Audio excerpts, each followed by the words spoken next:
Emmanuel Navarrete biglang nagbago ng isip kahit maliwanag sa replay na mula sa suntok ang natamong sugat.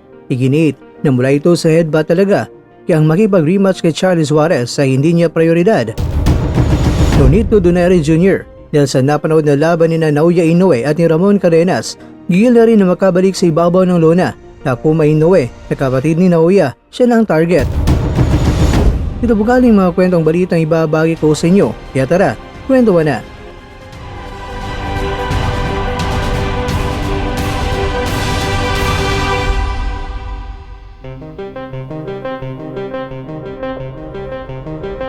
Ang ibabagi ko sa inyo mga kakwento ay mula mismo sa news article na mula sa Boxing News 24. Iginiit ng WBO Super Featherweight Champion na si Emmanuel Navarrete na pagkatapos ng laban kay Charlie Suarez na ang kanyang fight-ending cut ay sanhi ng headbutt sa ika-6 na round at kailangan pa niyang magpasya kung bibigyan niya ba si Suarez ng rematch. Sinabi ng top-ranked Vice President na si Carl Moretti na rematch is coming. Matapos ang replay ay nagpakita ng suntok mula kay Suarez na naging sanhi ng cut, pero ayaw maniwala ni Navarrete dahil mula raw talaga ito sa headbutt. Pero mga kwento, magkakulang pa ng untog si Navarrete para maniwala. Klarong-klaro naman talaga sa replay. What did we have? Doing the thing that? That's a punch! Pero anyway mga kwento, maaaring may ibang ideya si Navarrete dahil hindi siya nangangako sa rematch. Sinabi niya na kailangan niya munang gumawa ng desisyon, kaya talagang hindi pa sigurado na pagbibigyan si Suarez ng rematch. Ang hiwa daw talaga ay nagdulot na tuluyang paghinto sa laban. Simula na ika-8 round, pinayuan ng ringside doctor na itigil ang laban matapos suriin ang sugat sa kaliwang mata ni Navarrete. Hindi ito mukhang isang masamang hiwa kumpara mo yan sa naranasan ni Tyson Fury sa kanyang laban kay Otto Wallen noong September 2019. Si Fury ay nagkaroon ng malubang cut sa kanyang kanang mata sa ika-3 round, ngunit hindi ipinayo ng ringside doctor na itigil ang laban. Aba teka, rematch evasion nga ba? Problemado talaga ang mga fans sa scoring ng laban. Ibinigay ito ng mahurado kay Navarrete sa kabila ng paglitaw niyang natalo sa 5 sa 7 mga rounds. Na-score nila ito ng 78-75, 77-76 at 77-76. Ang ikinagalit din ng mga tagahanga ay ang mahurado ay nagbigay ng ika-7 round kay Navarrete na naging pinakamahusay na round ng laban na iyon para kay Suarez. Si Navarrete ay nagkaroon ng malubhang problema. Si Navarrete ay talagang problemado sa round na iyon. Tila si Navarrete ay maring kunin ng panalo at maganap na isa pang laban kaysa hayaan niya na si Suarez ang magkakaroon ng pangalawang pagkakataon. Si Suarez ay masyadong mahusay na nakakondisyon at tumalaban sa napakabilis para sa tila ba kumukupas na Navarrete upang talunin siya sa isang rematch. Nag-post ang top rank ng clip na isa sa mga naunang laban ni Navarrete kontra yan kay Isaac Dugbo mula sa taong 2018. Mukhang ibang-iba ito naman lalaban. Si Navarrete ay slim, mas mabilis at mas maliksi noon. Wala siyang ganung damage sa muka. Sa ngayon ay tila ba may edad na.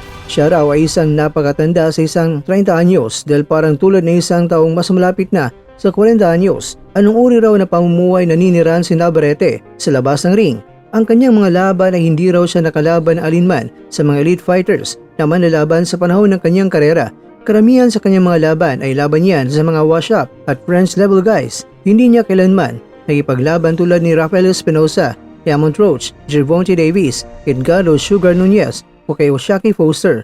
Ang Navarrete raw ay talagang protektado daw ng top rank, World Super Reluctant Champion. Unfortunately raw ay ganoon nagtapos ang laban na talagang hinedbat daw talaga siya ni Suarez. Pero ngayon ay maganda naman ang kanyang pakiramdam. Mahirap tanggapin ang resulta raw ng laban dahil sa pang-headbutt ni Suarez. Nasaktan niya sa ulo at katawan itong si Suarez. Siguro yun ang nabigay sa kanya ng advantage kaya wala talaga sa isip niya na matalo siya sa laban na yun kontra kay Suarez. Kaya mga kakwento, pabago-bago ang desisyon ni Navarrete. Una gusto niya pero ngayon na yaba atras na dahil pag-iisipan pa raw niya muna.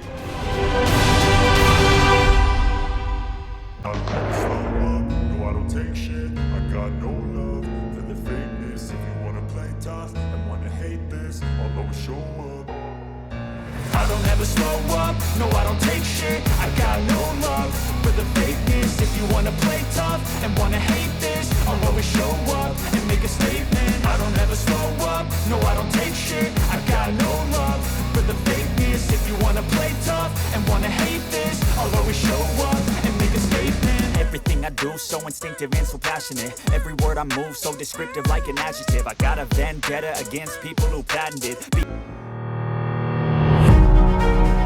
Mga kwento, sobrang gigil na ngayon si Donaire na muling magbabalik sa ibabaw ng lona. Target niya, ang kapatid ni Naoya ni si Takuma. Nagbigay alab raw talaga sa kanya ang personal na nakita, ang laban ni Cardenas at ni Naoya, kaya gusto niya kaagad na magbalik sa giyera. Ikaw kwento, kung dalawang talo na si Donaire kay Naoya, makakaganti kaya siya kay Takuma o si Donaire ay talunan pa rin siya? Sige nga kakwento, comment mo naman opinion mo sa baba.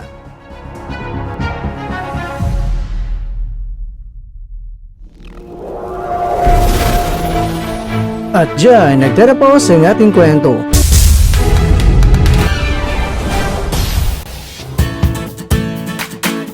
Maraming salamat mga kakwento sa inyong panonood. Pero baka naman mga kakwento ay nagustuhan niyo po ang kwento natin ngayon. Baka pwede niyo po akong mabigyan dyan ng like, subscribe at pa-click na rin sa bell button.